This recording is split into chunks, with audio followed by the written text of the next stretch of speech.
para sa ilan, si Sakamoto ay isang weird, kasuklam-suklam na lalaki, ngunit sa karamihan, si Sakamoto ang pinakasikat at gwapong lalaki sa paaralan. Ginagawa niya ang lahat sa cool na paraan, mga gawain sa paaralan, tanghalian, at maging ang mga parusa, na ginagawang nahuhumaling sa kanya ang lahat ng mga babae. Gayunpaman, mayroong isang grupo ng mga manggugulo na nagagalit at naninibugho tungkol kay Sakamoto. Nagreklamo sina Kenji, Marlo at Maido tungkol sa kung paano kumilos si Sakamoto na masyadong cool, at lahat ng mga babae ay gusto siya. Nagbibiroan sila kung gaano sila kagwapo sa kabila ng pagiging 30 years old na mas gwapo pa kesa kay Piolo Pascual. Gumawa sila ng plano para subukang ipahiya si Sakamoto, sa pamamagitan ng paglalagay ng maruming pambura ng pisara sa itaas ng pinto, ngunit nang pumasok si Sakamoto, nasalo niya ito na walang kahirap-hirap. Nag-hello siya sa lahat, na nagpapasaya sa lahat ng mga babae at iniwan si Maido at ang kanyang mga kaibigan na napahiya. Susunod, pumunta si Sakamoto sa banyo, at sumunod ang tatlong mga lalaki. Nagtapon sila ng tubig sa kanyang stall, sa pag-aakalang nabasa nila siya, ngunit si Sakamoto, ang hari ng lahat ng alpha male, ay nakahanda. Lumalabas siya na may dalang payong, na nagpapagulat sa mga lalaki. Pagkatapos ay itinapon nila ang mesa ni Sakamoto sa labas ng bintana, umaasang hindi siya makakaupo sa klase. Ang lahat ng mga babae ay hindi mapakali at inanyayahan siyang umupo sa kanilang tabi. Tumanggi si Sakamoto, binuksan ang bintana, at umupo sa upuan sa bintana, na pinapakilig ang mga babae. Sinabihan ni Sakamoto ang guro na magsimula ng klase, at nadismaya sina Maido at Marlo dahil hindi gumana ang kanilang plano. Ang mga lalaki ay nagpasya na mayroon lamang isang pagpipilian upang ipahiya si Sakamoto. Naglilinis ng mesa si Sakamoto nang may dumating na lalaki, at sinabi sa kanya na humihingi ng tulong ang kanilang guro sa lab para maghanda para sa klase bukas. Nang makarating si Sakamoto sa lab, sinurpresa ng tatlong inggit-erong lalaki si Sakamoto at itinali siya.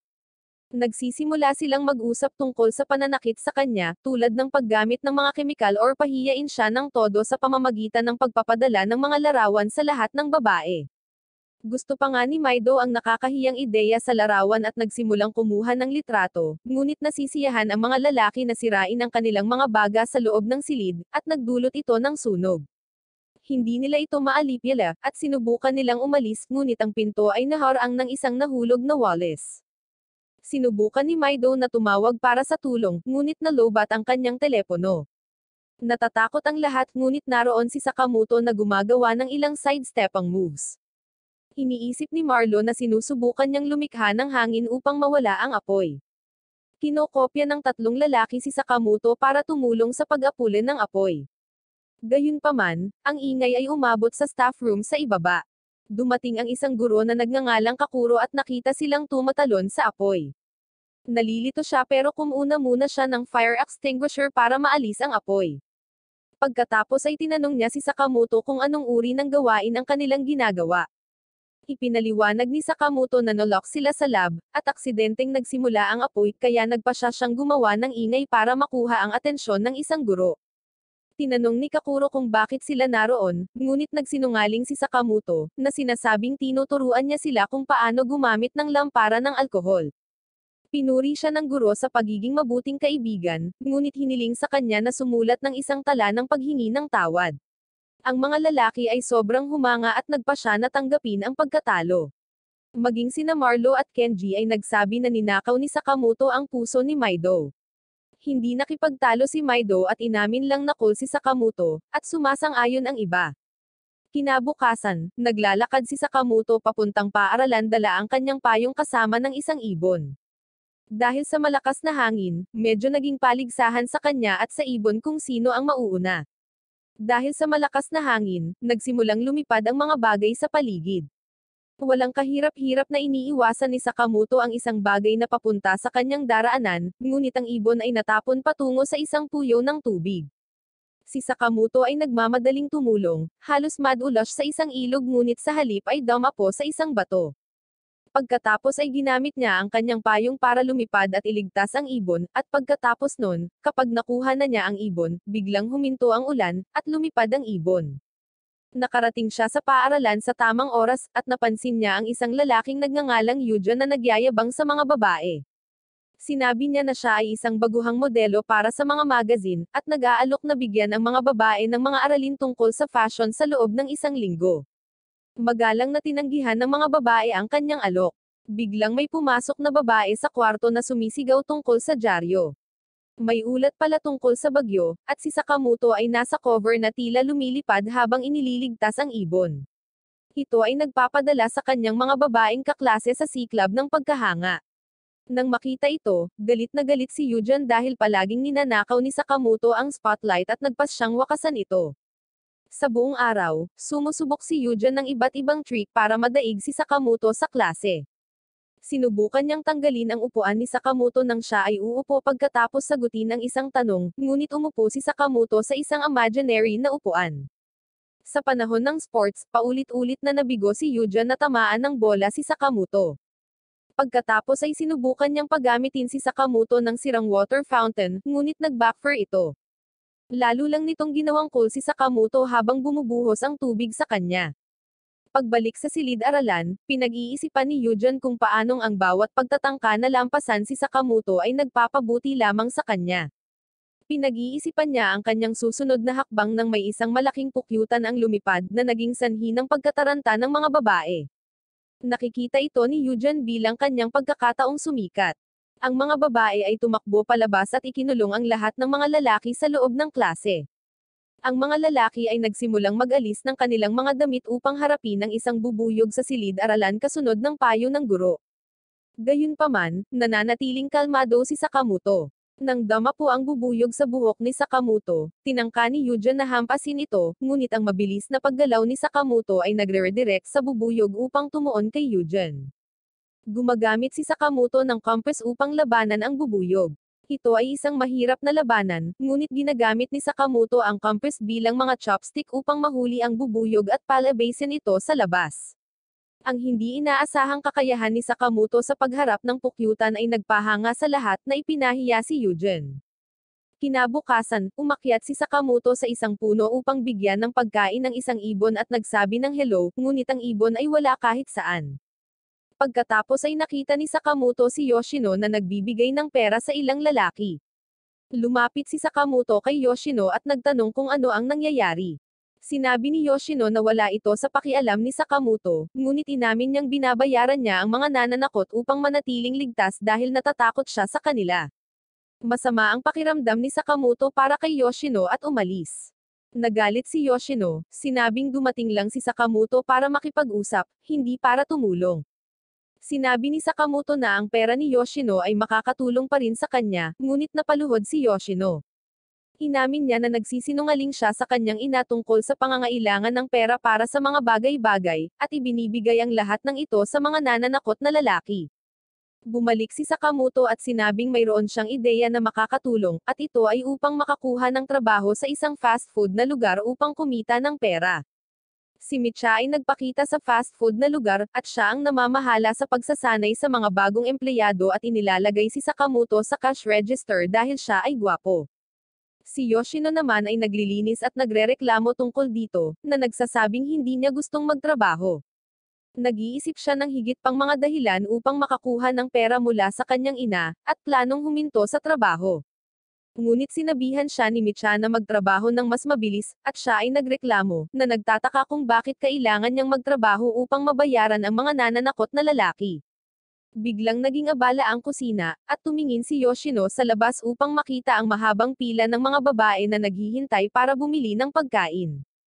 Sinabihan ni Micha si Yoshino na ipagpatuloy ang pagiging reklamador at simulan ang paggawa ng fries. Sinabi ni Yoshino na hindi niya alam kung paano, ngunit iginiit ni Micha na subukan niya. Sa una, siya ay nahihirapan, ngunit pagkatapos ay nakuha na niya ito. Kapag tapos na ang lahat ng mga order, iniisip ni Micha na baka dinala ni Sakamoto ang lahat ng mga customer. Pinupuri rin niya si Yoshino para sa kanyang kahangahangang kasanayan sa paggawa ng fries na nagpablush sa kanya.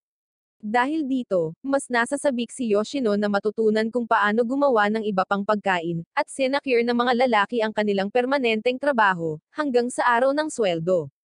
Sinabi ni Yoshino kay Sakamoto na pupunta siya sa hair salon dala ang kanyang pera, at plano ni Sakamoto na bumili ng bagong salamin. Kinabukasan, bumisita sa restaurant ang mga lalaki na feeling mga pogi. Umorder si Maido ng pagkain at pagkatapos ay nahihiyang sinabi kay Sakamoto na ay take out nila ito.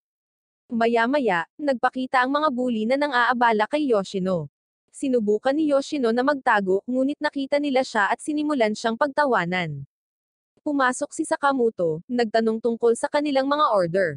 Pagkatapos mag-order, sinabihan ng isa sa mga bully si Yoshino na makipagkita sa kanila sa isang parke. Kaya pagkatapos ng trabaho, nagpa siya si Sakamoto na sundan si Yoshino.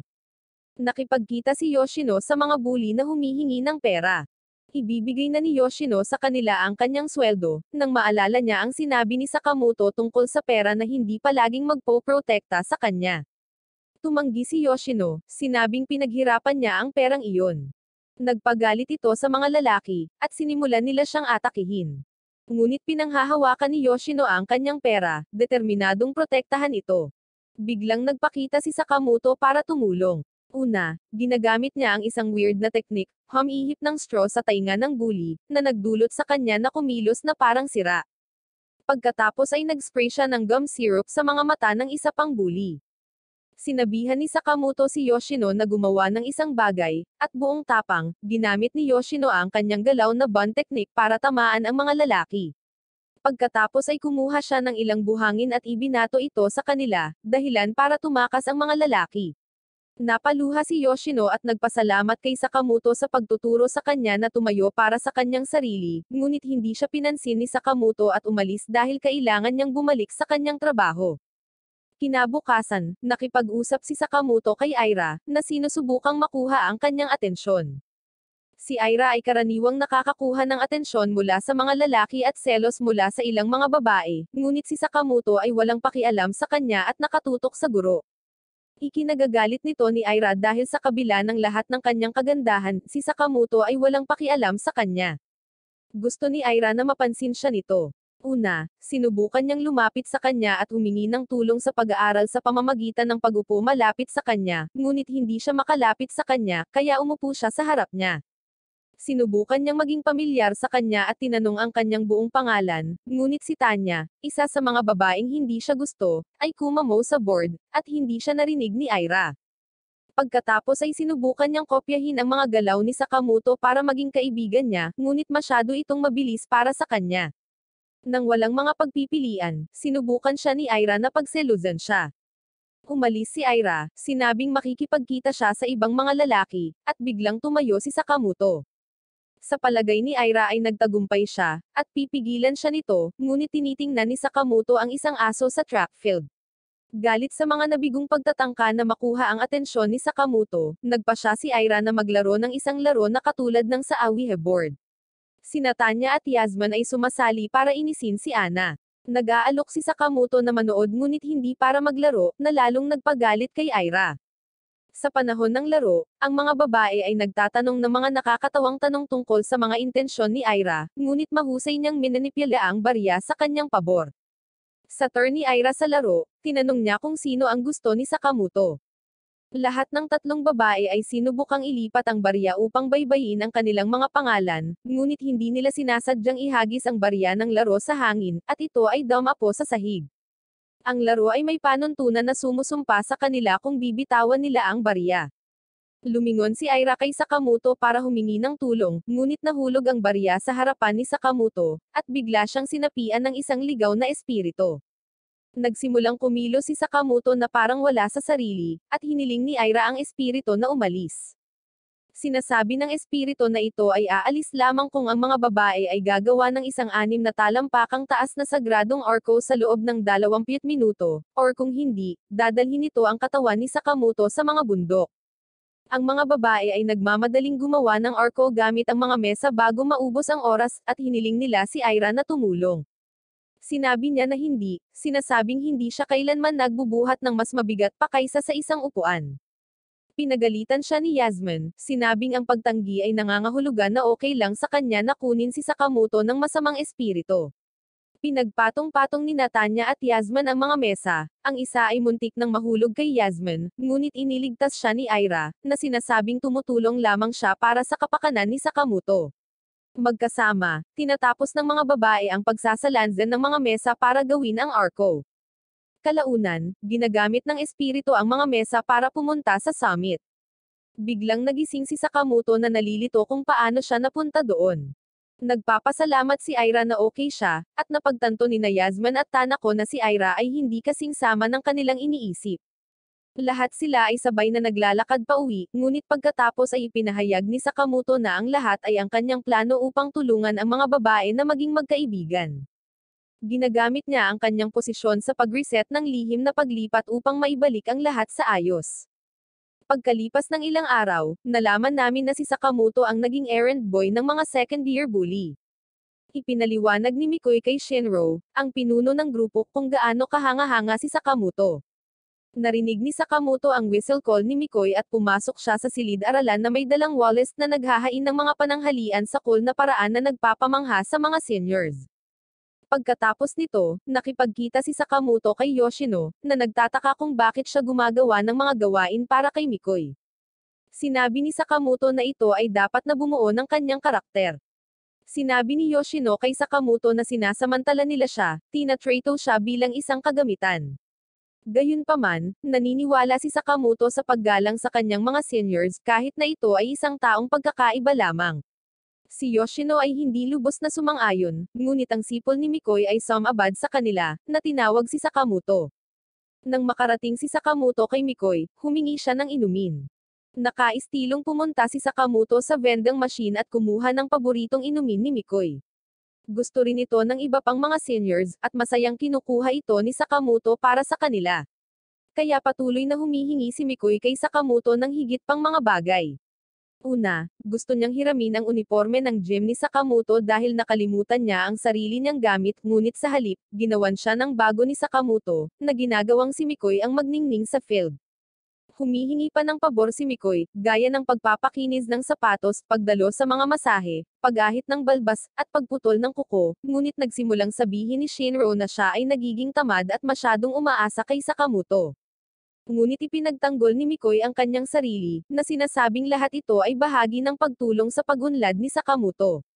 Nang maglaon, muling tinawagan ni Mikoy si Sakamoto, ngunit sa pagkakataong ito ay hindi siya sigurado kung anong mga gawain ang ibibigay. Iminungkahi ni Mikoy na si Sakamoto ay dapat gumawa ng mga paraan upang gawing mas madali ang kanyang buhay. Sineseryoso ito ni Sakamoto, na nagbibigay ng hindi inaasahang tulong tulad ng pagdadala ng toilet paper, at pagpapainit ng sapatos ni Mikoy. Gayunpaman, nang subukan ni Sakamoto na tulungan pa siya sa pamamagitan ng pag-alok na ihatid siya pauwi sakay ng isang trolley, nakaramdam ng pagod at nagtatago si Mikoy, sa pag-aakalang si Sakamoto ay nasisiraan na ng bait. Nagtago siya at tumawag kay Shinro para sa tulong, ngunit nahanap siya ni Sakamoto. Natakot si Mikoy at sumigaw na ayaw niya ng ganitong atensyon. Ngunit ginamit ni Sakamoto ang kanyang lihim na paglipat, ang sleepover gym, upang gawing komportabling lugar ang storage room para matulog si Mikoy sa gabing iyon. Nag-aalok siya ng higit pang mga serbisyo para sa isang mas mahusay na pahinga, at si Mikoy ay nagsimulang magmakaawa kay Sakamoto na huminto. Nang maglaon, sa cafeteria ng paaralan, ginulat ni Mikoy ang lahat sa pamamagitan ng pagbili ng kanyang pagkain. Ang mga mag-aaral sa unang taon na dati ay nagsisilbi para sa kanya ay hindi makapaniwala sa kanilang mga mata. Samantala, si Sakamoto ay nasa isa pang mesa na nanananghalian kasama si Yoshino. Tinanong ni Yoshino kung kumusta ang mga gawain, at sinabi ni Sakamoto na natanggal siya, sa pag-aakalang ito ay dahil siya ay isang kakilakilabot na mga awit. Pagkatapos ng klase, pumunta si Sakamoto sa bahay ni Yoshino upang tulungan siya sa isang takdang aralin sa paaralan. Ang ina ni Yoshino ay magiliw na dinadalhan sila ng pagkain, at tinanong kung nandoon si Sakamoto. Bago siya pumasok, sinabi ni Yoshino kay Sakamoto na magtago sa ilalim ng kama kapag siya ay pumasok.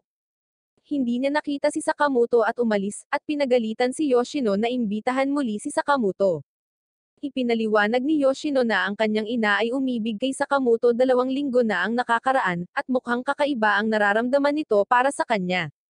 Nakakuha si Sakamoto ng mahusay na mga marka sa mga pagsusulit, ngunit nabigo si Yoshino sa kanya, kaya hiniling ni Yoshino kay Sakamoto na tulungan siya sa kanyang pag-aaral, at pumayag si Sakamoto.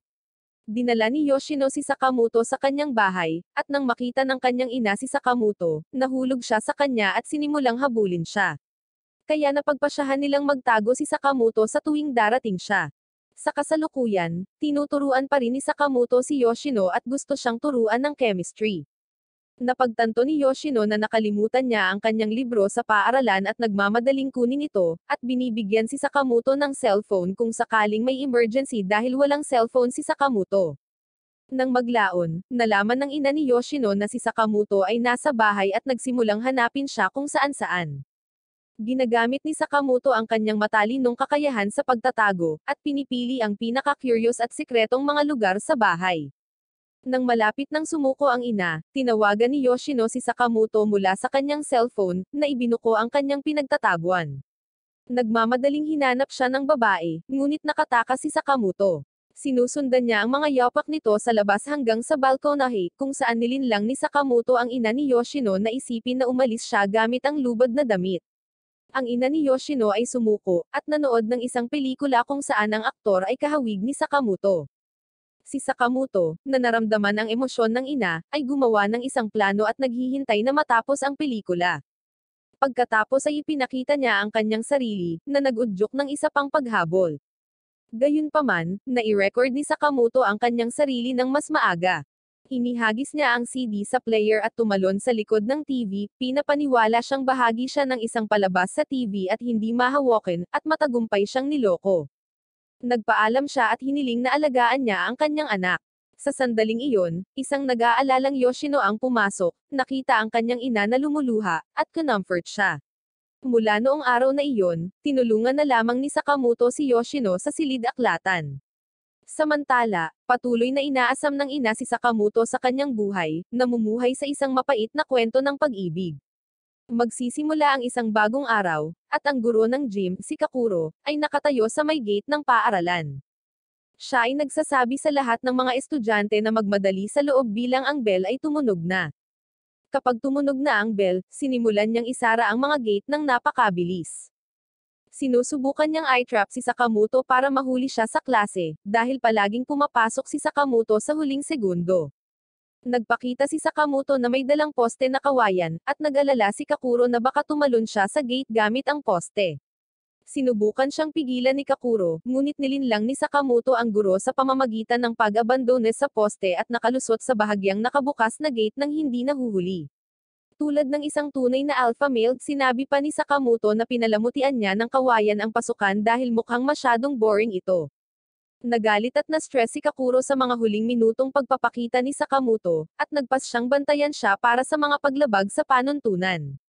Nakita niya si Sakamoto na may kasamang mga lalaki at inaasahan ang isang masamang bagay, pero naglalaro lang pala sila ng bubbles.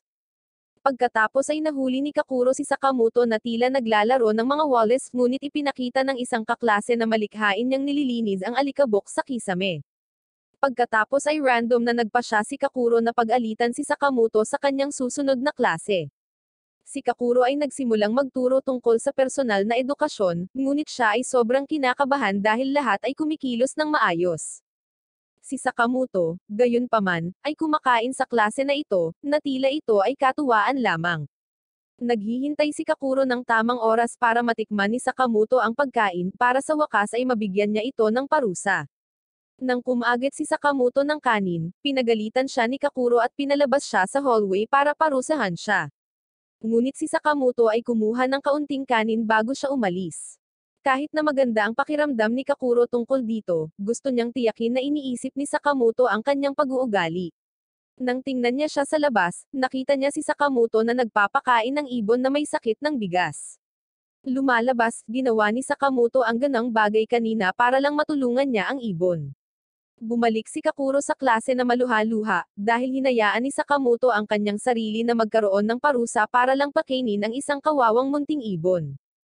Kinabukasan, si Kakuro ay nasa gate muli, at si Sakamoto ay nagpakita sa pinakahuling segundo bago magsara ang pinto, gaya ng dati.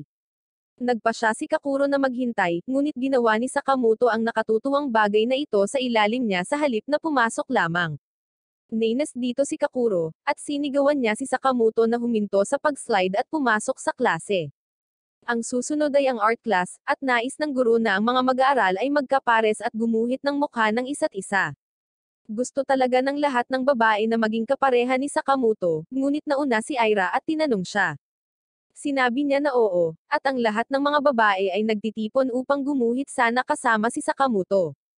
Nakaupo si Aira sa harap niya, pakiramdam na sobrang saya dahil sa tingin niya ay nakikita siya ni Sakamoto na maganda, at nagtataka kung paano niya ito iguguhit.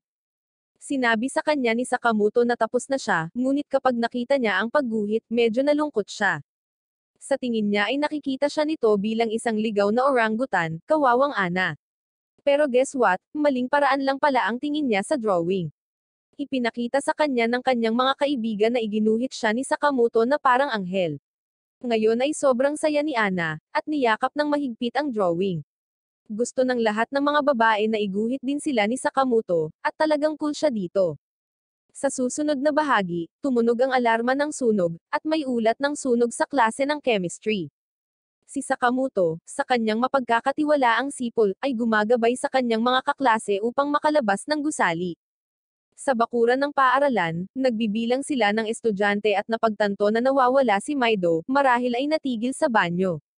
Nagmamadaling iligtas siya ni Sakamoto, binasa ang sarili at naglagay sa kanyang mukha ng panyo bago tumungo sa banyo. Nang tuluyang lumabas si Maido, nakita niya si Sakamoto na gumagapang sa lupa at nataranta. Sinabihan siya ni Sakamoto na bumaba din at huwag mag-alala. Pagkatapos ay nagpatuloy si Sakamoto upang iligtas si Maido sa pamamagitan ng pagbaba sa kanya ng isang lubod mula sa bintana. Ang lahat ay nag-aalala tungkol kay Sakamoto na nasa loob pa rin, ngunit nakakagulat, malapit na siyang tumalon sa bintana gamit ang kanyang lihim na teknik, ang Fire Sin Zero Gravity, na isang parachute na bagay lamang na ginawa niya. Ang lahat ay gamaan ang loob na si Sakamoto ay ligtas, at kahit si Kakuro, na may luhang mga mata, ay pinagalitan siya dahil sa pag-aalala sa lahat. Ngayon, mayroong pagbabago ng tanawin sa bakuran ng paaralan sa panahon ng bakasyon sa tag-init. Sina Marlo, Maido, at Kenji ay naglagay ng bitag sa lupa, ngunit narito si Sakamoto na may dalang kakaibang bagay sa kanyang mga kamay, at suot pa rin ang kanyang uniforme sa paaralan. Nagulat ang mga lalaki, iniisip na hindi siya mahuhulog sa bitag, ngunit teka, nahulog si Sakamoto dito. Ngunit kapag tiningnan nila, wala siya sa butas. Nang maglaon, tinanong nila si Yoshino kung nakita niya si Sakamoto pagkatapos ng 3 araw ng paghahanap, ngunit sinabi niyang hindi. Medyo nainas na si Maido dito, at pinagalitan si Yoshino para magkaroon ng konting paki sa paghahanap kay Sakamoto. Iniisip na lang ni Yoshino na naglalaro si Sakamoto dahil sa pagkabagot. Tinanggap ito ni Maido bilang isang hamon at nagpas siyang hanapin si Sakamoto. Sinubukan nilang sundan ang kanyang mga yapak ngunit sinabi ni Kenji na ito ay magtatagal kaya iminungkahi ni Kenji na tanungin ang mga tao kung nakakita sila ng isang lalaki na nakauniforme ng paaralan, dahil si Sakamoto lamang ang nakasuot nito sa panahon ng bakasyon sa Tag-araw. Ang unang taong tatanungin nila ay isang lalaki na nagsasabing nakita niya si Sakamoto mga 4 na araw na ang nakalipas na dumudulad sa hagdan ng tulay ng pedestrian na parang escalator. Pagkatapos sa isang supermarket, sinabi sa kanila ng isang babae na nakita niya siya 5 araw na ang nakakaraan sa seksyon ng pagkain, sinusubukan ang lahat ng mga libreng sample na parang ito ay isang malaking buffet party. Binanggit ng isa pang tao ang pagkakita sa kanya, na naghahadyas ng mga bato upang gawing bilog sa lawa, at nakita siya ng isang babae na inaayos niya ang balanse ng siso. 2 babae pa ang nagsabing nakita nila siya, ngunit hindi pa rin siya mahanap ng mga lalaki. Pagsapit ng gabi, nalulungkot sila at sila ay nasa isang parke, iniisip na baka wala na si Sakamoto sa lungsod. Ngunit pagkatapos ay isang batang naglalaro sa parke ang nahulog sa kanilang bitag, at sinabi sa kanyang ina ang tungkol sa isang butas sa loob. Sinuri ito ng mga lalaki at nakakita ng mas malaking butas na hindi nila hinukay, na may butones ni Sakamoto sa tabi nito. Nagtataka sila kung saan ito patungo, at hindi sinasadyang nalaglag ni Maido ang butones sa malalim na butas. Matapos hindi marinig na tumama ito sa ilalim, nagpasya si Maido na ang butas ay napupunta sa ibang lugar kung saan nagbabakasyon si Sakamoto. Tatalon siya para hanapin siya, at pinipigilan siya ng kanyang mga kaibigan. Samantala, si Sakamoto ay nasa dry cleaner, kinukuha ang kanyang uniforme. Lumalabas na hindi pala niya suot ang kanyang uniforme sa buong mga araw, pero isang white collar shirt lang ang suot. Paikot-ikot siyang gumagawa ng isa or dalawang bagay. Nagsuot siya ng malinis na uniforme at umalis dahil may isa pa siyang gagawin. Madilim na, at sina Marlo at Kenji ay sinasabihan si Maido na lumabas sa butas. Lumalabas, ang butas ay hindi kasing lalim ng inaangkin ni Maido dahil kayang tumayo ni Maido dito. Pagkatapos, nagpakita si Sakamoto, nagtatanong tungkol sa pag-unlad sa hot spring, sinabing tumulong siya sa paghukay ng butas para dito, iniisip na para sa paggawa ng hot spring ang butas na ito. Ang magagawa lang ni Maido ay isigaw ang pangalan ni Sakamoto sa pagkadismaya at pagkainis. Sa gitna ng larong softball, naghahanda si Sakamoto para mag-pitch. Pinapalibutan siya ng mga kaklase niyang babae, tuwang-tuwa at nag-cheer. Mula sa malayo, nanonood si Yoshino, iniisip na naman lalapit sa kanya ang bola. Pero alam mo ba, napakabilis at napakalakas na ibinato ni Sakamoto ang bola kaya nataman nito si Yoshino sa mukha. Nagulat siya dito, at lumipad si Yoshino sa net na himate, at nagsimulang dumuyugo mula sa kanyang ilong. Ngunit huwag mag-alala, nasalo siya ni Sakamoto bago siya tumama sa lupa. Ginagawa ni Sakamoto ang kakaibang pose na ito upang matiyak na ang ulo ni Yoshino ay mas mataas kaysa sa kanyang puso, upang ihinto ang anumang mga issue.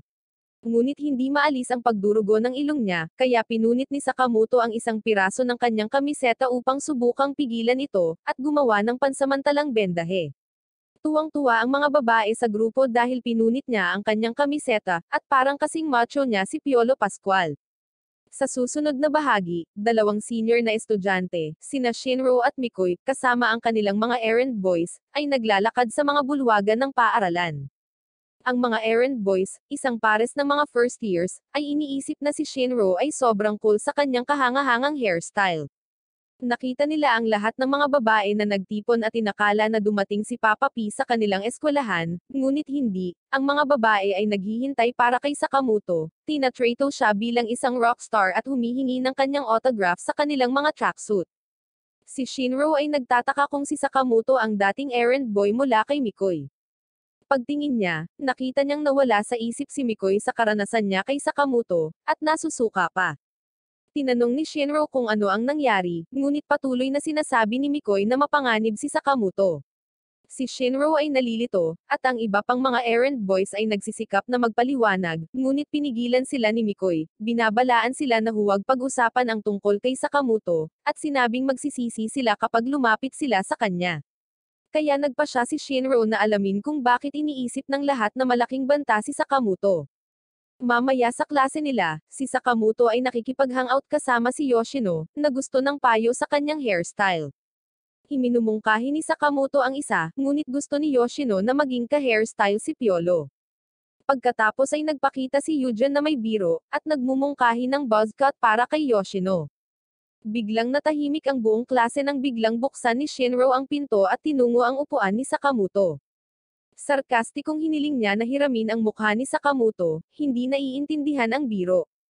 Gumawa si Sakamoto ng halman ng kanyang mukha at iniabot ito kay Shinro, na hinihiling na ibalik ito bukas. Si Shinro ay nabigla, sinusubukang linawin na hindi siya kailanman humingi ng halman ng mukha at gusto lang makipag-usap. Hawak ang halman ng mukha ni Sakamoto, ang lahat ng mga babae ay nagkukumpulan kay Shinro, gusto ito para sa kanilang sarili. Ito ay nagiging isang malaking labanan sa pagitan ng mga babae at Shinro. Nagtataka si Shinro kung ang face mold ang signal ni Sakamoto sa klase para atakihin siya, at kung si Sakamoto ang in charge sa lahat dahil nakaupo lang siya habang nangyayari ang kaguluhan. Sa kalaunan, sinira ni Shinro ang face mold at sinabihan si Sakamoto na makipagkita sa kanya sa tabing ilog pagkatapos ng klase. Natakot ang lahat sa klase, at tinanong ni Yoshino si Sakamoto kung ano ang kanyang gagawin. Sinabi ni Sakamoto na mayroon siyang tungkulin sa paglilinis pagkatapos ng paaralan, kaya hindi siya makakapunta. Narinig ito ng mga errand boy ni Shinro, at nagpas siyang bigyan si Sakamoto ng mga dahilan para dumalo sa laban kasama ang kanilang amo. Sa buong araw, sinusubukan nilang suyuan si Sakamoto, tulad ng pagkuha ng kanyang sapatos kapag pumasok siya sa banyo. Nang lumabas si Sakamoto, nakatanggap siya ng mensahe na nagsasabing, kinuha ito ni Shinro at dapat siyang pumunta sa tabing ilog para sa sapatos. Ngunit si Sakamoto ay hindi nababahala, dumudulas lang siya gamit ang medyas niya. Susunod, kukunin nila ang kanyang mahiwagang ruler kapag gusto niyang tulungan ang mga babae na magsabit ng poster. Ngunit kahit na iyon ay hindi nagpapainis kay Sakamoto, nag-improvise siya gamit ang perpektong parisukat na buhok ni Kakuro. Parang walang makakapagpagalit kay Sakamoto, kaya nagpa siya silang gumawa ng mas seryoso, at yun ay guluhin si Yoshino. Hinawakan ng errand boy si Yoshino, ginupit ang lahat ng kanyang buhok, at nag-iwan ng mensahe para kay Sakamoto. Nang mahanap ni Sakamoto si Yoshino, sinubukan ni Yoshino na kumilos na parang okay lang, ngunit sa huli ay napaiyak dahil masakit ang pagiging kalbo. May mensahe para kay Sakamoto, at sa pagkakataong ito ay labis siyang naapektuhan. Pagkatapos gumawa ng wig para kay Yoshino gamit ang isang trash bag, nagpa siya si Sakamoto na pumunta at tumulong sa pag-aayos ng mga bagay. Sa wakas, sa Riverside, nakipagkita si Sakamoto kay Shinro, na handang lumaban. Nang malapit na niyang atakihin si Sakamoto, pinigilan sila ng isang pulis na nagbabala na ang pag-aaway ay isang krimen at maaari silang makulong. Sinubukan ni Sakamoto na linlanggan ang opisyal, na nagsasabi na ito ay isang biro at naglalaro sila ng isang laro na tinatawag na pusyang sumo. Naniniwala sa kanya ang opisyal at nagpas siyang manood, sinabing minsang naglaro siya ng katulad na laro noong bata pa siya. Gusto ni Shinro na pigilan ito, ngunit nakita niya ang determinasyon sa mga mata ni Sakamoto at nagpas siyang seryosohin ito. Magsisimula ang malaking showdown, at naghanda si Sakamoto. Nang susugurin siya ni Shinro, ginawa ni Sakamoto ang mapanlinlang na hakbang na ito sa pamamagitan ng paghila sa kanyang mga kamay pabalik na halos madapa si Shinro. Si Shinro ay nagpa siya na magseryoso, at ginamit ang kanyang estilo ng boxing upang umatake. Pagkatapos, pinaghahampas nila ang mga kamay ng isa't isa para itulak ang isa't isa, ngunit wala ni isa man sa kanila ang nakakuha ng kalamangan. Nagsisimula ng umulan, ngunit patuloy silang nag-aaway, at si Shinro ay napapagod na. Kahit na binuhusan siya ng tubig ng kotse, ayaw niyang gumalaw. Sinubukan ng kanyang mga kasama na mandayo para sa kanya, ngunit pinagalitan sila ni Shinro at sinabing gusto niyang manalo ng patas. Sa wakas, nagpa siya si Sakamoto na tapusin ang laban sa kanyang lihim na galaw, ang standing attention. Nakatayo siya sa paraang iniisip ng lahat na tatawag siya ng kidlat. Patuloy silang nakikipaglaban sa mga kamay ni Sakamoto sa hangin na parang antena. Nag-alala ang mga errand boy at ipinagtapat kay Sakamoto na kinuha nila ang kanyang mga gamit. Naabala nito si Shinro, at bahagya siyang itinulak ni Sakamoto sa isang taxi, na nanalo sa laro. Lumalabas, si Sakamoto ay hindi tumatawag ng kidlat. Gusto na lang niyang magpara ng taxi para ihatid si Shinro pauwi para hindi siya ginawin pagkatapos ng away nila. Tinanggap ni Shinro ang kanyang pagkatalo, at sabay silang sumakay sa taxi. Masayang umalis ang pulis, at naging payapa ang lahat. Sa loob ng taxi, humingi ng paumanhin ang errand boys kay Shinro, at humingi siya ng tawad kay Sakamoto. Sinabi ni Sakamoto na tatanggapin lamang niya ang kanilang paghingi ng tawad kung susundan siya ng mga ito upang bumili ng mga sangkap sa hapunan. Sa huli, pumunta si Shinro at ang kanyang mga kasama sa bahay ni Yoshino para humingi ng tawad, at magdala ng maraming kelp para sa kanyang buhok. Iminumungkahi ni Yoshino ang isang kelp party dahil hindi niya ito makakain ng mag-isa. Habang kumakain sila, napansin ni Yoshino si Sakamoto na nakaupo sa bintana sa labas, naiintindihan kung bakit. Kinabukasan sa paaralan, kinokolekta ni Sakamoto ang mga ulat sa kalusugan mula sa lahat ng nasa class 1-2, at dinadala sila sa infirmary. Nakita ng nurse na si Sakamoto ay may mataas na lagnat at nagmumungkahi ng pahinga, ngunit tumanggi siya. Sa halip, gumawa siya ng cold green onion tie para mapangalagaan ang lamig, at kinikilig ang lahat ng babae sa kanyang pagiging cool. Muli, sa isang maaraw na araw sa paaralan, ang mga bata ay naglalaro ng isang stone kick-ang game na may panganib na matalo kung mahulog or mawala ang bato. Nakatagpo nila si Sakamoto, nakahangahangang nagmamanyobra sa laro. Ang mga lalaki, sa una ay bigo, ay naghahangad na maabot ang antas ng kasanayan ni Sakamoto. Sa high school kinabukasan, ginagaya nila ang mga aksyon ni Sakamoto, na naglalakad sa isang puting linya sa lungsod.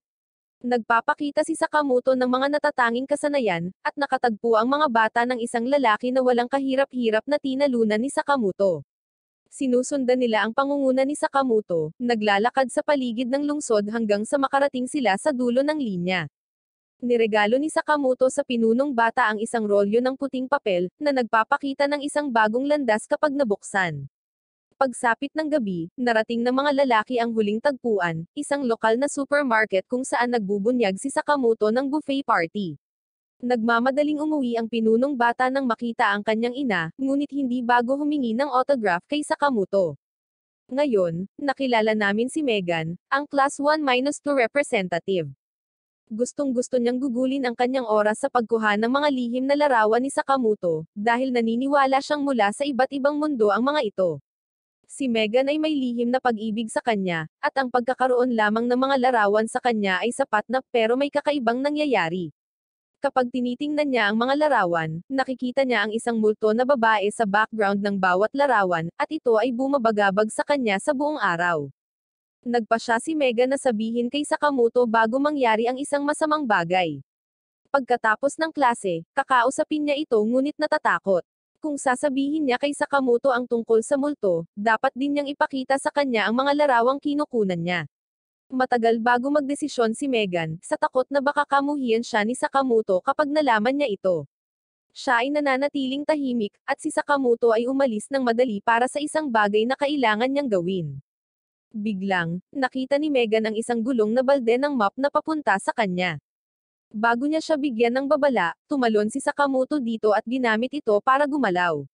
Iniisip ni Megan na hinahabol siya ng isang poltergeist, at kailangan niya itong bigyan ng babala. Sinubukan niyang tanungin si Sakamoto tungkol sa mga kakaibang nangyayari, ngunit sinabi niyang wala naman. Ang sabi lang ni Sakamoto ay mabilis tumubo ang buhok ni Yoshino. Iniisip ni Megan na hindi niya napansin ang multo at iniisip kung paano sasabihin sa kanya. Pagkatapos, ang tunog ng pagpatak ng tubig ay nakakagambala kay Sakamoto.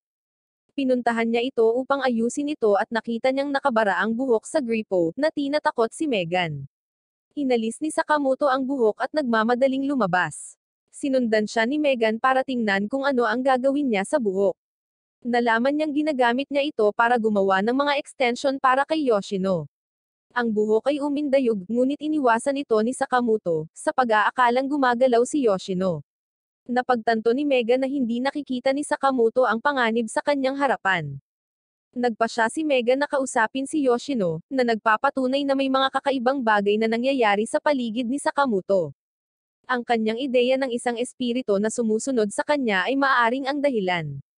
Iminumungkahi ni Yoshino na ipaliwanag ni Megan ang kanyang sitwasyon at ipakita kay Sakamoto ang mga larawan, habang kinukunan ng kamera ang mga sandali na maaaring hindi niya mapansin.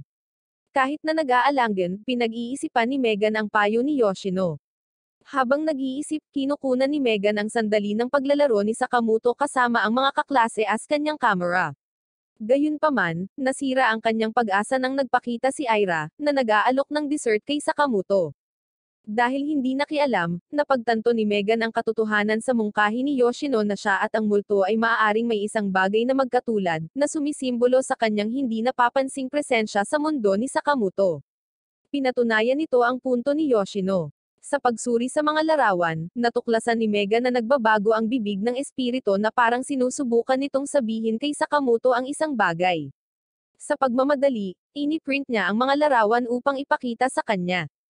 Hinanap niya si Sakamoto at sinabihan siya tungkol sa multo, binuklat ang mga larawan tulad ng isang flipbook, na sinasabing tila sinasabi ng multo na gusto kita.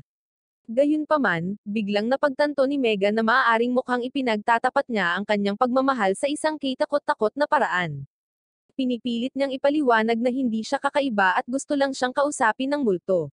Nakikinig si Sakamoto ngunit humihingi lamang ng tulong sa mga photocopy. Si Megan ay nagsimulang tumulo ang mga luha, sa pag-aakalang si Sakamoto ay dapat nagalit sa kanya ngayon. Sa kanyang sorpresive pagpasok niya sa photocopying room, tumugon si Sakamoto na may maraming kopya ng kanyang mukha, na pinasalamatan siya sa paraang inakala niyang ginawa niya. Isang mahinang simoy ang umihip, dinadala ang papel, at ito pala ay isang mensahe mula sa espiritu. Pagkatapos nito, huminto ang pagpapakita ng espiritu sa mga larawan ni Megan. Ngayon ay maaari na niyang direktang kunan ng larawan si Sakamoto nang hindi na kailangang magtago. Si Maido at ang kanyang mga kaibigan ay sinusubukang makapasok sa movie section sa rental store. Sila ay sobrang pumped upang makita kung ano ang nasa loob, ngunit hanggang ngayon, hindi pa sila nakapasok sa loob. Sa kabilang panig ng tindahan, si Sakamoto ay dumating. Kino-corner siya ni Ira at ng kanyang mga kaibigan, nagtatanong kung naroon ba siya para sa isang assignment sa paaralan para mag-rent, at isusulat ang tungkol sa kanilang paboritong pelikula. Sumagot si Sakamoto ng oo at binanggit na hinahanap niya ang pelikula na You Have My Word. Gusto ng mga babae na panoorin ito ng magkasama, ngunit sinabi ni Sakamoto na hindi pwede at nagtungo upang maghanap ng sarili niyang pelikula. Ang problema, kinuha ni Maido ang pelikulang gusto ni Sakamoto, at nag-aalok siya ng trade. Kailangan ni Maido si Sakamoto para makakuha ng disc mula sa 18+ section sa likod ng tindahan. Sumang-ayon si Sakamoto at malupit na naghanda para sa gawain. Una, kailangan niyang pumuslit sa seksyong pang-adulto nang walang nakakakita sa kanya. Gumagawa siya ng simoy ng hangin sa pamamagitan ng paglalakad sa paligid ng mga stand, pag-angat ng kurtina ng ilang segundo, at eleganteng paglusot. Habang nasa loob si Sakamoto, nagsimulang mag-alala ang kanyang mga kaibigan na hindi siya lalabas. Pero maya-maya lang, sumayaw siya na parang hindi ito big deal. Ngayon ay dumating ang nakakalito na bahagi, ang paglabas. Sinabihan siya ni Marlo sa mga detalye, na sinasabi kay Sakamoto na iwasan ang 3 babae sa kanilang klase sa iba't ibang seksyon ng tindahan. Habang isinasakatuparan ni Sakamoto ang plano, iniiwasan niya si Tanya sa seksyon ng CD, dumaan kay Yasmin sa mga western na pelikula, at nakalusot sa pagpili ng science fiction. Nang malapit na siyang makarating sa checkout, nakita niya ang nanay ni Yoshino at nagpalit siya ng daan, na ikinagulat ni Maido, Marlo, at Kenji. Muli siyang nakita ni Ira at tinawag siya ng malakas na nakuha ang atensyon ng 2 pang babae. Ngayon sina Ira, Yasmin, at Tanya ay nasa kanyang likuran. Nagtatanong sila tungkol sa mga pelikulang hawak niya, kaya matalinong nagsimulang kumilos si Sakamoto na parang robot para makaabala sa kanila. Ang mga babae ay namangha sa kanyang robot na pagkilos at nakalimutan ang tungkol sa mga DVD, na nag-aanyaya sa kanya na tingnan ang isang album kasama nila. Habang nakatalikod sila, kinuha ni Sakamoto ang DVD at nagtago malapit sa checkout. Ang mga lalaki ay nasa sabik, dahil si Sakamoto ay mukhang tagumpay sa pagkuha ng gusto nilang pelikula. Ngunit pagkatapos, kapag turn na niya sa cashier, pinalitan ng boss ang newbie at siya ang nag-assist. Pagkatapos ay nagsimulang magtanong ng mga nakakalito na tanong upang ilantad si Sakamoto. Si Sakamoto ay nananatiling kalmado at nagdagdag ng higit pang mga pelikula sa pagkalito, na nakalilito sa boss. Hinihingi ng boss ang store ID ni Sakamoto at tinanong ng madaming tanong, ngunit nanatiling tuwid ang mukha ni Sakamoto. Sa isang punto, ipinakita ni Sakamoto ang isang wristwatch na iginuhit niya sa kanyang palso, na nakita ng boss bilang isang mamahaling wristwatch. Sinasabi ni Sakamoto na mayroon siyang kliyenteng dapat asikasuhin, ito ay nakalilito sa boss na hindi makapagpas siya kung si Sakamoto ay isang estudyante or isang manggagawa.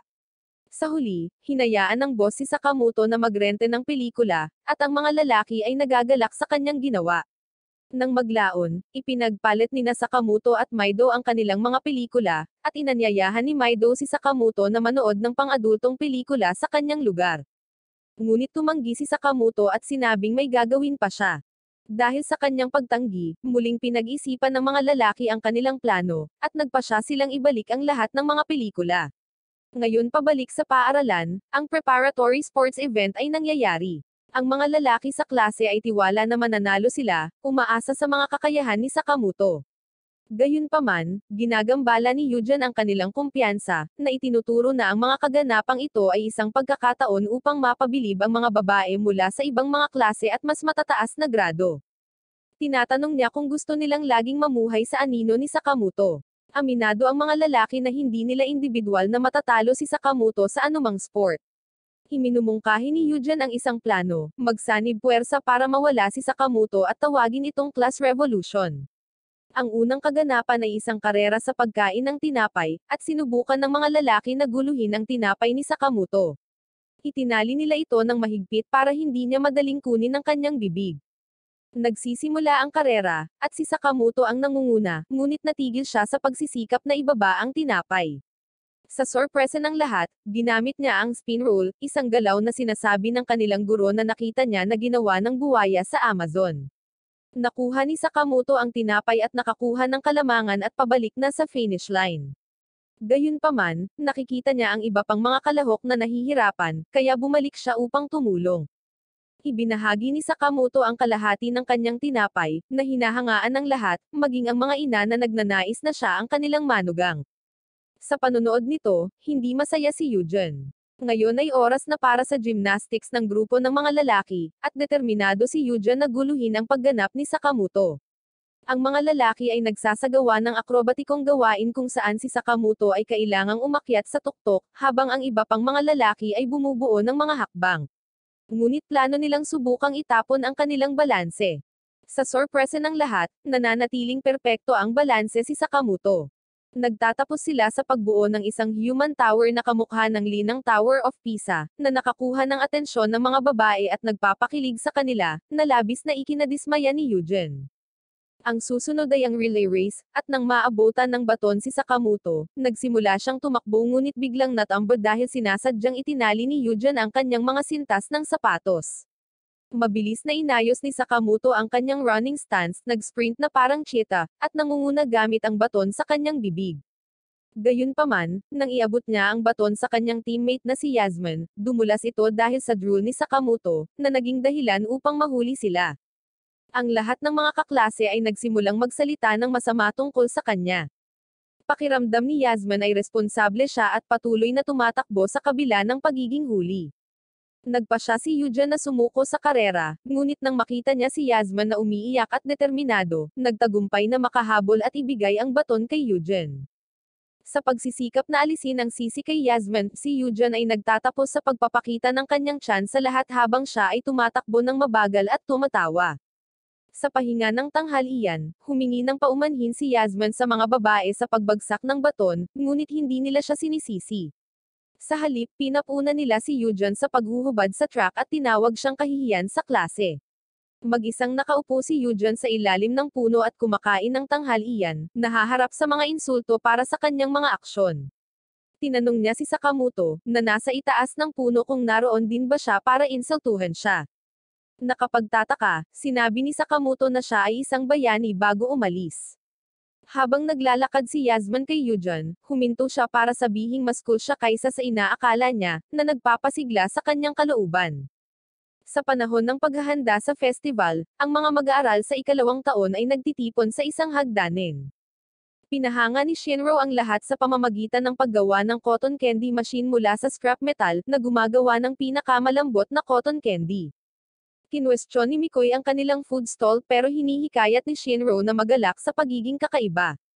Tinanong ni Maido si Shinro kung maaari niyang anyayahin si Sakamoto sa stall ng cotton candy, ngunit hindi sumang-ayon si Mikoy.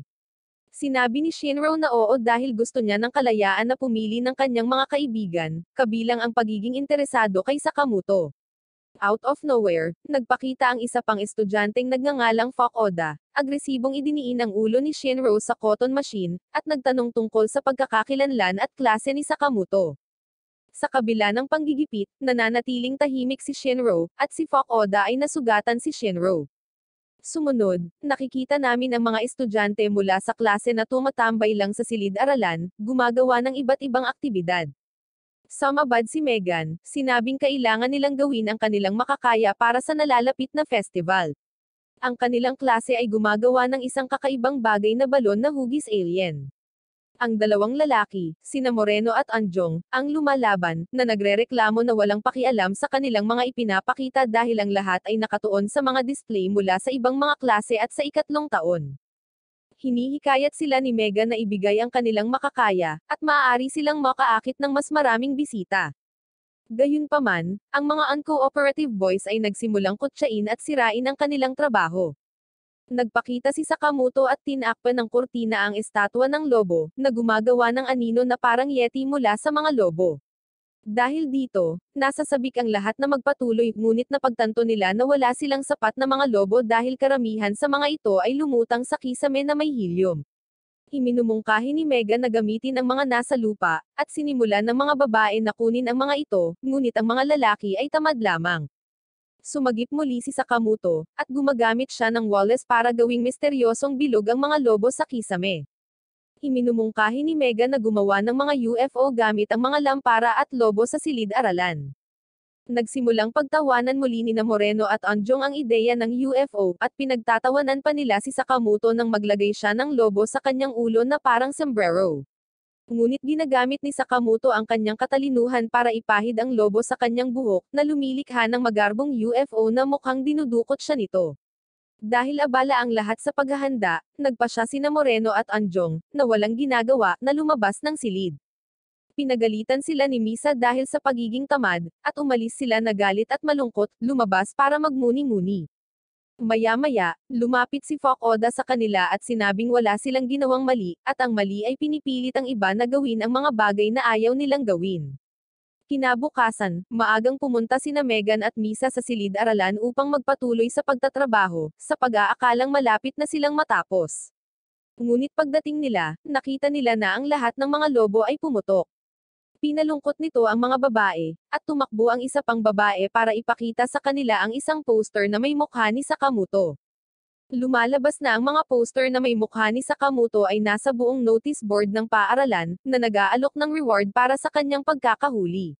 Naguguluhan ang lahat, iniisip na baka ito ay isang kalokohan, hanggang sa humakbang si Fukuoka at ipaliwanag na bahagi ito ng isang festival game. Si Sakamoto, gayunpaman, ay hindi napagtanto na siya ang nasa poster hanggang mamaya kapag nalaman niya ito. Nagsisimula siyang tumakbo ng napakabilis, at lahat ay sumali sa paghabol. Sa klase, hindi naniniwala ang mga babae sa mga lalaki na nagsasabing sinira ni Sakamoto ang lahat. Sa tingin nila ay may nag-set up sa kanya. Ang mga lalaki ay hindi sigurado kung si Sakamoto ang may pananagutan, ngunit siya lamang ang wala sa kanilang klase. Ngayon, gusto ng isa pang babae na ituro na wala si Moreno at Anjong, ngunit pumasok sila, naaawa sa kanilang pag-uugali noong nakaraang araw at nagdadala ng merienda. Binanggit din nila na narinig nila ang tungkol sa sitwasyon ng lobo, at nagdala ng higit pa upang muling itayo ang exhibit. Ito ay nag-uudyok sa lahat, at naghahanda silang iset up ang lahat ng kanilang ginawa bago magtanghali. Samantala, si Sakamoto, na tinutugis ng mga humahabol sa kanya, ay nagtatago sa isang stage play ng Class 3-1, na nagpapanggap na isang puno. Si Fukuoka, na nanonood ng dula, ay nagtuturo sa mga estudyante na tingnan ang kagubatan sa entablado. Si Shinro at ang kanyang grupo ay dumating, iniligtas si Sakamoto at ginagabayan siya sa North Building. Ang mga mag-aaral sa ikalawang taon ay nag-aalala tungkol sa pagharap sa mga kahihinatnan para sa pagligtas kay Sakamoto, ngunit handa si Shinro na harapin ang mga panganib. Sa wakas ay nakarating na sa lokal yung binanggit ni Shinro, nalilito si Sakamoto tungkol sa kung ano ang nangyayari. Ipinaliwanag ni Shinro kung sino si Fukuoka, isang ikatlong taon na may reputasyon sa pagiging repeater, na may tsismis na higit sa 30 taong gulang na may 2 diborsyo, hindi regular attendance, at isang aksyon para sa pag-aayos ng mga laro. Kasama sa mga larong ito ang pagpapaalis ng mga sikat na estudyante para alisin ang pagmamahal at paggalang ng iba para sa kanila, lahat para sa kanilang sariling libangan. Pinayuhan ni Shinro si Sakamoto na mabilis na bumalik sa kanyang klase. Sa pagbabalik, nakita ni Sakamoto ang kanyang mga kaklase na nagtatrabaho sa exhibit. Sinubukan ni Megan na tanungin siya tungkol sa kanyang pagka-late, ngunit sumabad sina Moreno at Anjong, iginiit na hindi siya dapat makonsensya at hinihikayat siyang sumali sa grupo ng trabaho. Walang sabi-sabi, umalis si Sakamoto. Nagkunwaring malungkot sina Moreno at Anjong, masaya na gumana ang kanilang plano. Nagambala ang buong klase ng isang boses sa likod ng pinto na nagsasabing siya ang sumisira ng mga lobo, at humihiling na tawagin siyang Aiko. Inamin niya ang pagsira sa natapos na exhibit sa isang iglap. Medyo natuwa si Megan dahil ang ibig sabihin nito ay hindi responsable si Sakamoto sa pagsira dito. Gayunpaman, sumabad si Moreno, sumisigaw na ang mga konklusyon ay hindi maaaring gawin ng Mad-Alien at hindi nila mapagkakatiwalaan si Aiko. Iginiit ni Aiko na siya ang sum-iris sa natapos na display. Pagkatapos ay sinabi ni Moreno na nagsinungaling siya tungkol sa pagtatapos ng exhibit na inaalerto ang lahat ng mga kaklase. Nagtatanong si Misa kung paano niya nalaman, na hindi pa ito tapos simula nang umalis silang dalawa bago makita ang inihandang exhibit. Galit na ang mga bagay ay hindi umaayon sa kanila, tumakbo si Moreno upang ipakita ang pagkakakilanlan ng babae sa likod ng pinto.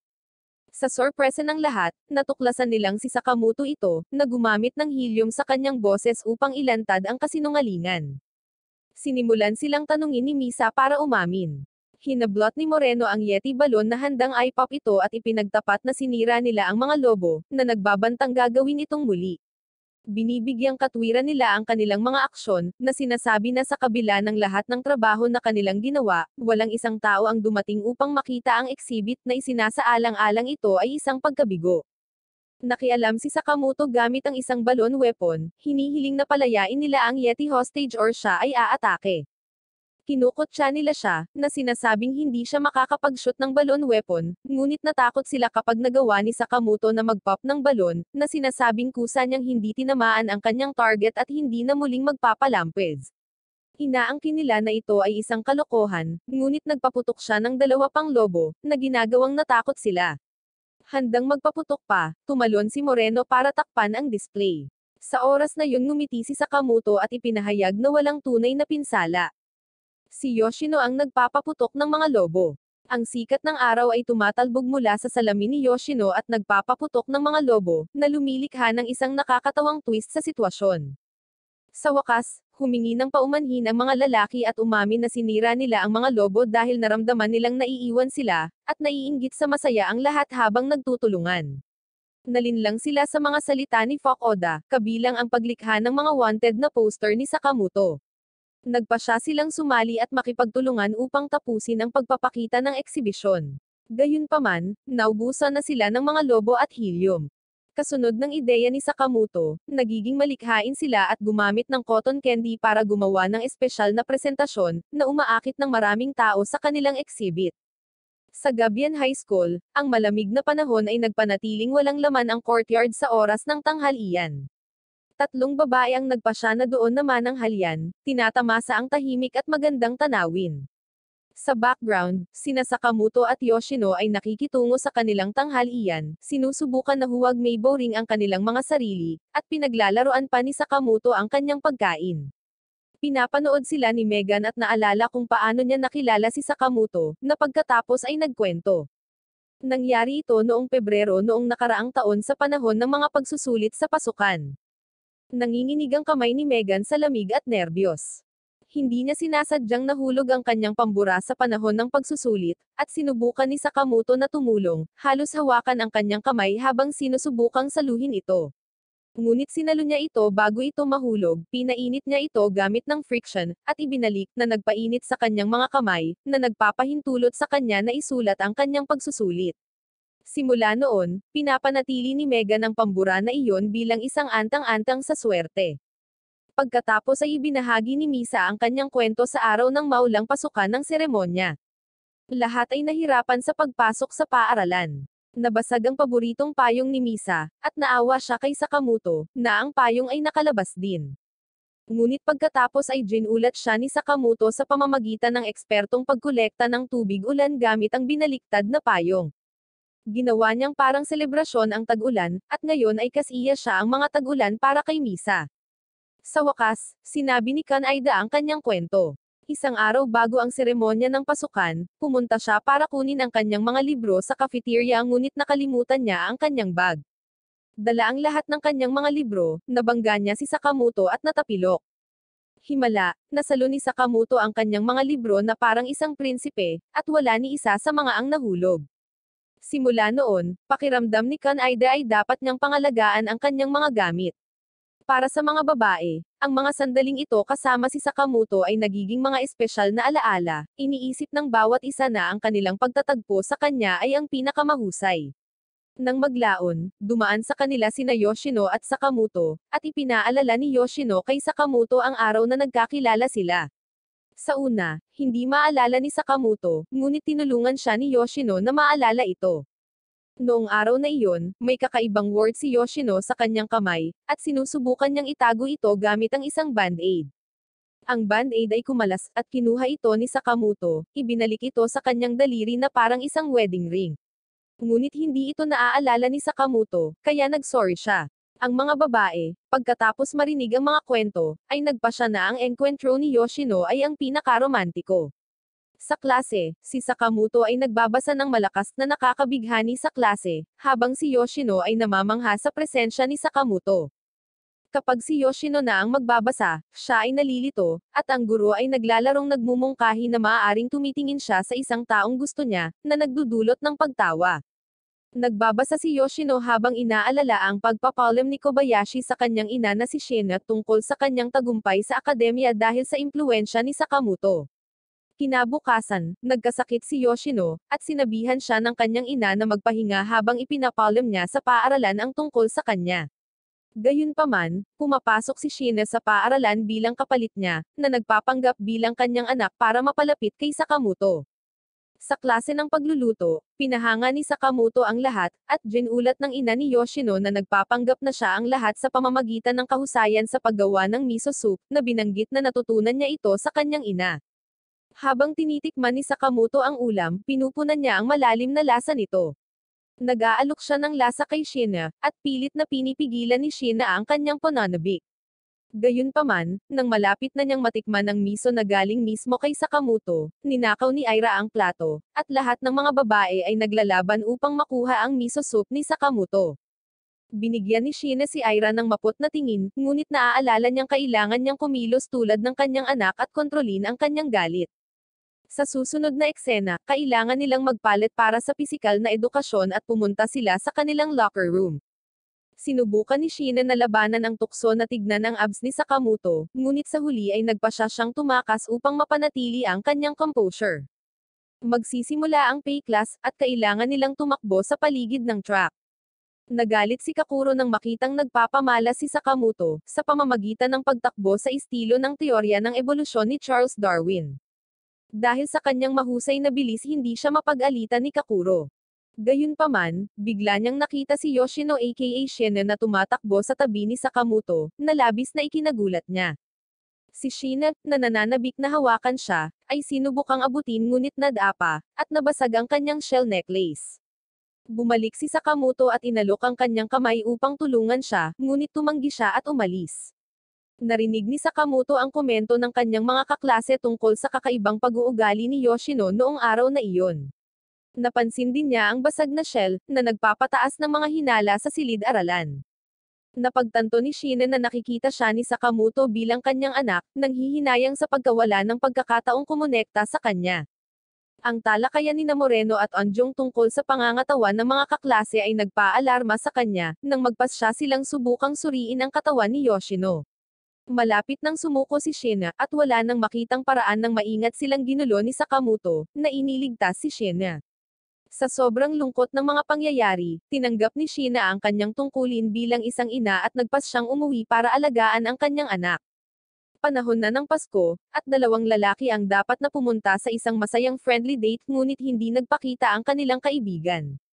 Ngayon kailangan nila ng ibang tao na makakasama nila. Sa di kalayuan, nakita nila si Sakamoto, na tinitingnan kung gaano karaming tao ang nasa lugar. Lumapit sa kanya ang dalawang lalaki, at tinanong kung gusto niyang sumama sa kanila para sa isang Christmas hangout. Hindi alam ni Sakamoto kung ano ang friend date, kaya ipinaliwanag nila na ito ay kapag ang isang grupo ng mga tao ay nagsasama-sama upang mag-usap at magbahagi ng mga bagay-bagay. Sabi nila, makakatulong ito sa kanya na maunawaan kung paano nakikipag-ugnayan ang mga tao. Sumang-ayon si Sakamoto na sumama, at pumunta silang lahat sa isang lugar ng karaoke. Sa mesa, iminumungkahi ng mga babae na magpakilala sila. Salit-salit sa pagpapakilala ang mga babae. Unang nagpakilala si Mika, isang college student. Tapos yung mga kaibigan niya na sina Yoka at Yasi. Pagkatapos noon, nagpakilala ang dalawang lalaki, si Rico, isang college student, at si Carl, na kaibigan ni Rico. Sa wakas, nagpakilala rin si Sakamoto. Nagtataka ang mga babae kung bakit siya nakasuot ng uniforme sa paaralan, at ipinaliwanag ni Carl na mahilig mag-cosplay si Sakamoto. Ipinahayag ni Nayoka at Yasi ang kanilang mga romantikong interes kay Carl at Rico. Ayon sa pagkakabanggit ngunit nakakagulat, wala sa mga babae ang mukhang interesado kay Sakamoto. Pinag-usapan ng mga lalaki ang kanilang mga pangarap kung saan si Rico ay naghahangad na magkaroon ng isang bar at si Carl ay nakatakdang kunin ang dental clinic ng kanyang ama. Nang magtanong ang mga babae tungkol sa mga pangarap ni Sakamoto, ibinahagi niya ang kanyang ambisyon na magtrabaho para sa NASA, at makahanap ng bagong tahanan para sa sangkatauhan dahil sa hindi tiyak na hinaharap ng Earth. Nakuha ni Sakamoto ang interes ng mga babae at kinabahan ang dalawang lalaki. Upang baguhin ang mood, iminumungkahi ni Rico na ang isang matatalo ay magbabayad ng isang laro ng parusa gamit ang isang larwang hipo upang ipakita kung ang isang tao ay malas or hindi. Si Sakamoto, sa simula ay nalilito, natalo sa laro, ngunit siya ay may kasanayang manipulahin ang bibig ng hipo na may malambot na pagpindot na iniwan ang mga babae na interesado at pag-iisip tungkol sa kanyang magiliw na kalikasan. Nag-aalala tungkol sa pagnanakaw ni Sakamoto ng spotlight, sinubukan ni Rico na ipakita ang kanyang mga husay sa pagkanta sa panahon ng karaoke. Sinubukan ni Carl na guluhin si Rico, ngunit ginulat ni Sakamoto ang lahat sa pamamagitan ng paggaya ng tunog ng saxophone gamit ang kanyang braso, na lalong nakakuha ng atensyon ng mga babae.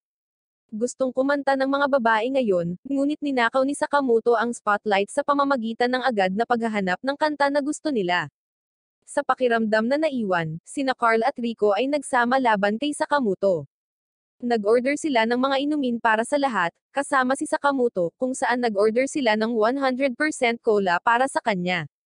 Matapos linlanggan si Sakamoto sa pag-inom ng isang baso ng cola, hiniling nila sa kanya na kumanta. Sumang-ayon si Sakamoto at ginulat ang lahat sa pamamagitan ng pag-awit sa isang kanta ni Carlos Agassi. Tuwang-tuwa ang mga lalaki sa pag-iisip na pumili si Sakamoto ng isang masamang kanta dahil naniniwala silang hindi gusto ng mga babae ang mga kanta ni Carlos Agassi. Sabik din silang naghihintay na dumighay si Sakamoto, ngunit kahit na hindi naiintindihan ng mga babae ang lyrics, nabighani sila sa magandang boses ni Sakamoto sa pagkanta. Biglang sumulpat sa pinto ang isang grupo ng mga babae, na naakit sa kanyang pagkanta. Hinihintay pa rin ni Rico at Carl ang pagdighay, na sa wakas ay dumating, ngunit matalinong itinago ito ni Sakamoto habang kumakanta ng walang kamali-mali, na nagpahanga sa lahat. Dinadala nito ang higit pang mga babae sa lugar ng karaoke, lahat ay gustong makasama si Sakamoto. Napansin ni Sakamoto na napakaraming tao na ngayon, na lumalabag sa mga panuntunan ng karamihan, kaya nagpa siya siyang umalis na nagpasalamat sa lahat. Sa huli, si Carl at Rico ay mag-isa sa karaoke bar habang sinusundan ng mga babae si Sakamoto. Nang maglaon, nakita namin si Shinro sa bahay, nakikipag-ugnayan sa kanyang mga kapatid, sinusubukang punan ang pagkukulang na naiwan ng kanilang ina na wala. Ang kanyang ama, na nararamdaman ang pangangailangan para sa isang ina, ay nag-imbita kay Shinro sa isang dinner sa gabing iyon upang ipakilala ang isang taong maaaring maging kanilang bagong ina. Bagamat hindi lubos na comfortable si Shinro sa ideya, pumayag siya para sa kapakanan ng kanyang mga kapatid. Ang kanyang ama, na gustong kumilos si Shinro bilang isang mayamang tagapagmana, ay humingi ng tulong kay Sakamoto upang turuan siya ng etiketa. Ipinaliwanag ni Sakamoto na ang pagiging elegante ay nangangailangan ng oras upang matutong ngunit handa siyang tumulong. Ibinigay niya kay Shinro ang gawain ng paghahanap ng bagong jacket na size XL. May plano si Sakamoto, magtatago siya sa likod ni Shinro, nagsisilbing kanyang mga kamay para sa paghahanda ng pagkain, at kailangan lang nguyain ni Shinro ang inilalagay ni Sakamoto sa kanyang bibig sa panahon ng hapunan. Kinwestiyon ng partner ng kanyang ama ang malaking anyo ni Shinro sa pag-aakalang galing ito sa martial arts. Upang mailigtas ang sitwasyon, lumikha si Sakamoto ng sining gamit ang isang napkin, at binanggit ni Shinro na siya ay nakikipaglaban para sa kapayapaan. Ang ama, sa isang mahigpit na sitwasyon, ay nagsabi na ang lakas ng kanyang anak ay nagmumula sa pag-aalay sa monumento ng kapayapaan. Ang waiter ay nagdadala ng mga kuhol na ayaw ni Shinro. Sa kabila ng pagsisikap para sa kanyang mga kapatid, hindi niya ito makakain. Ginawa itong hamon ni Sakamoto, na ginagawang parang mapaghamon ang mga snail. Si Shinro na hindi ito inatrasan ay lumaban at kinakain sila. Sa panahon ng dessert, tinanong ng chef kung kamusta ang pagkain, at hiniling sa kanya ng partner ng kanyang ama na sumagot sa French. Si Shinro na hindi sigurado, ay sumusubok ng iba't ibang salita. Si Sakamoto ay nagsusulat ng mahusay sa kanyang plato, na nailigtas sa sitwasyon. Pagkalabas ng restaurant, nagpaalam si Shinro sa kanyang ama habang iniimbitahan siya ng babae para sa isang pribadong pag-uusap. Sa pag-uwi, kinausap ni Shinro si Sakamoto tungkol sa babaeng posibleng maging ina nila, at kinikilala niyang marami siyang dapat matutunan. Gayunpaman, naliligaw sila dahil wala sila sa kanilang karaniwang teritoryo. Habang patuloy sila sa paglalakad, nakasalubong ni Shinro ang ilang mga tulisan na naglalayong saktan ang kanyang ama at ang kanyang kinakasama. Pinayuhan siya ni Sakamoto na kung siya ay masangkot, malalaman ng babae na siya ay isang miyembro ng gang, na inilalantad ang kanilang naunang pagkabigo upang mapanatili ang kanilang pagbabalat kayo. Iminumungkahi ni Shinro na lumipat sila ng tungkulin kung saan si Sakamoto ang naging mukha ng komprontasyon habang pinangangasiwaan ni Shinro ang pisikal na bahagi bilang ang mga nakatagong kamay. Hinarap ni Sakamoto ang mga tulisan, at sa isang iglap, ang mga kamay ni Shinro ay mabilis na natalo silang lahat. Gayunpaman, nang tumakbo ang ama at magtago sa likod ni Sakamoto, ipinagtapat niya na ang babae ay isang extortionist, at ang buong hapunan ay isang pakanan na inayos ng kanyang nakatatandang anak na lalaki upang tulungan siya at ang kanyang mga nakababatang kapatid.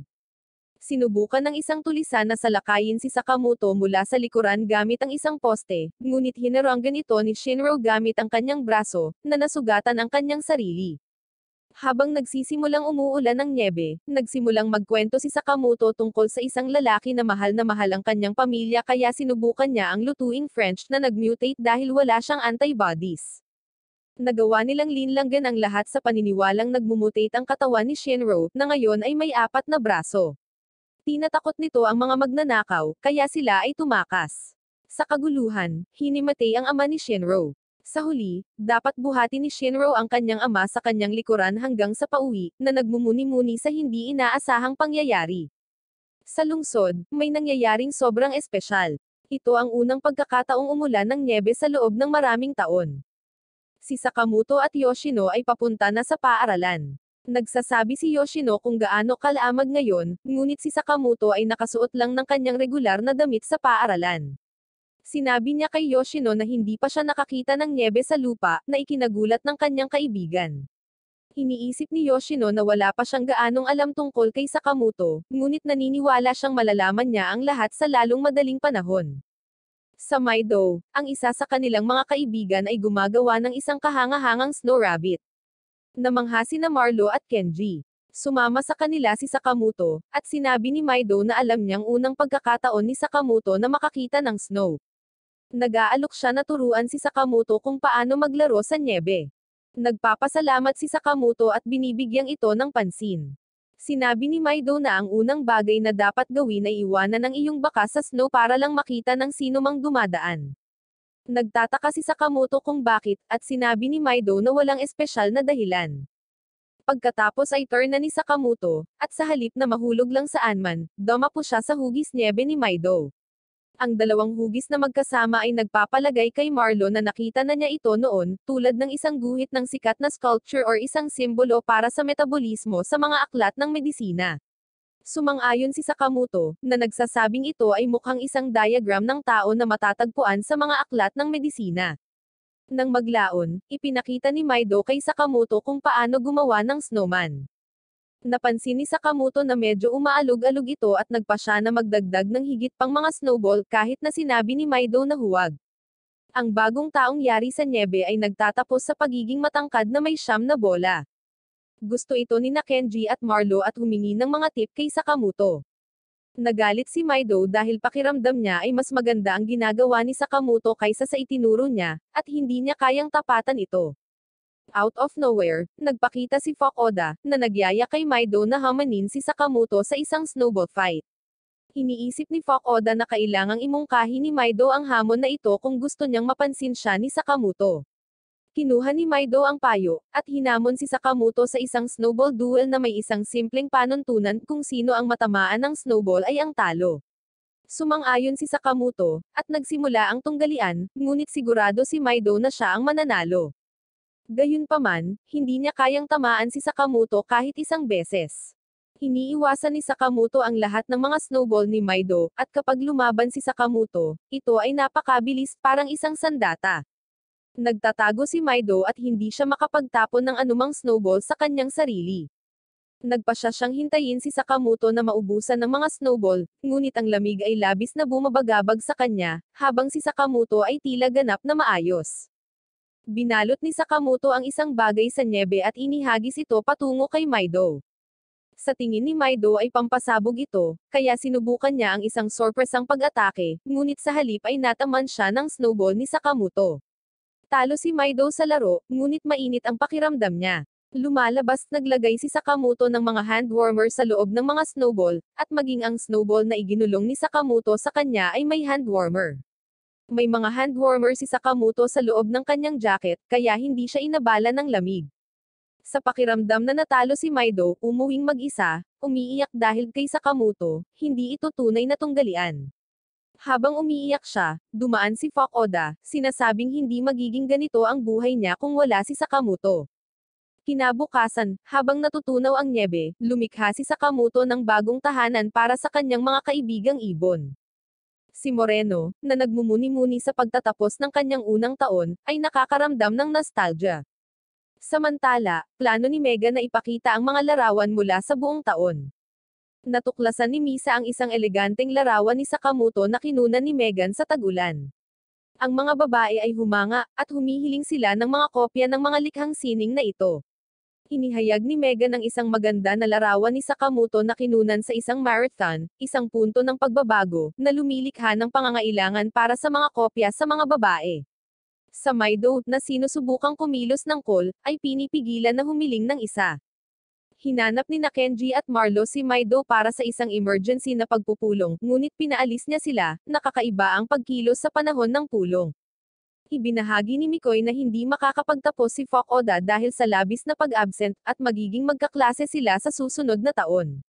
Nagtatanong ang mga lalaki tungkol sa mga alingaungaw tungkol sa pagkabigo ni Fukuoka na makapagtapos, at iminumungkahi ni Shinro na maaaring may hinahanap si Fukuoka, na nagbabala sa iba na hawakan ang kanilang mga paniniwala at huwag magpanipil kay Fukuoka.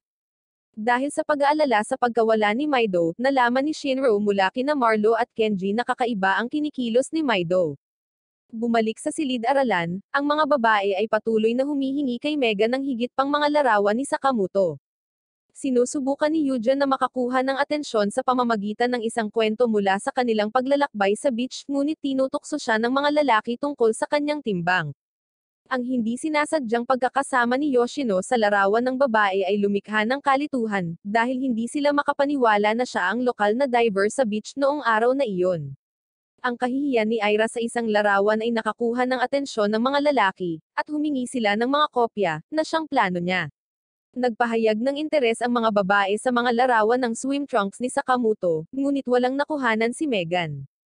Natuklasan ni Yasmin at Tanya ang isang larawan kung saan hindi sinasadyang nakuhanan ni Megan si Sakamoto sa mga swim trunks, na lumilikha ng pangangailangan para sa malalaking kopya. Nagtatapos ang araw na ang lahat ay nagpapahayag ng pasasalamat sa pagiging bahagi ng klase, maliban kay Maido na umalis sa silid-aralan ng mag-isa. Hawak niya ang isang larawan mula sa paglalakbay sa dalampasigan, inaalala ang sandali nang sinubukan ng mga kaibigan na pigilan siya sa pagsisid na gustong patunayan ang kanyang sarili na tulad ni Sakamoto. Nagpapakita si Fukuoka, nag-aalok na turuan siya kung paano mabawi ang sarili at sirain si Sakamoto. Sinunog ni Maido ang larawan, sumang-ayon sa alok ni Fukuoka. Fast forward sa ika-57 araw ng pagtatapos sa high school. Lahat ay bihis na bihis para sa mahalagang araw, ngunit mayroong isang lalaki na nagngangalang Yuja na nasa isang nakakatawang sitwasyon. Siya ay hindi naka-uniforme at humihilik tulad ng ibang mga estudyante sa unang taon. Ang mag-aaral na nagbibigay ng pamamaalam ay isang lalaking nagngangalang Sakamoto, at may sorpresa siya para sa lahat. Tumayo si Sakamoto habang nagsasalita at pinasasabak ang lahat, lalo na ang mga estudyante sa unang taon. Naghagis siya ng volleyball sa ere, at nakakagulat na taman nito ang isa pang nawalang bola mula sa mga graduating boys. Nahuli ito ni Sakamoto na parang isang professional at sinabing isa itong espesyal na alaala.